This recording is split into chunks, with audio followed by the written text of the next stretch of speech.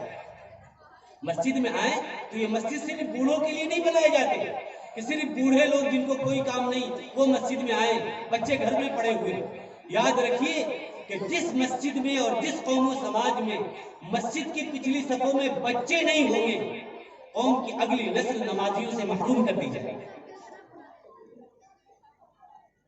یہ بھی لوگوں نے ایک عجیب طریقہ سمجھ لیا کہ کوئی بچہ اگر مسجد میں آ گیا اور تھوڑا سا شور کر دیا تو ہم لوگ نہ جانے بالکل آسمان کو سر پہ اٹھا لیتے ہیں۔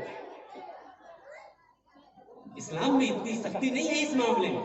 ہاں، اسلام صرف ان بچوں کو منع کرتا ہے مسجد میں لانے سے جن کو پیشاب پاخانے کا بھی سلیقہ نہ ہو، امتیاز نہ ہو، جو کہیں بھی پیشاب کرتے ہیں۔ اتنے چھوٹے بچے 3-4 سال کے، ان کو تو نہ لایا جائے، لیکن جو تھوڑے بڑے ہو گئے 6-7 سال کے بچے، 8 سال کے بچے، ان کے لیے تاکیدی حکم ہے کہ ان کو نماز کے لیے مسجدوں میں لاؤ، ان کو لانا چاہیے۔ اور بچے ہیں، کبھی انہوں نے شور تھوڑا سا کچھ بول ہی دیا تو کیا بگڑ گیا اس سے؟ ان کو نرمی سے نصیحت بھی تو کی جا سکتی ہے۔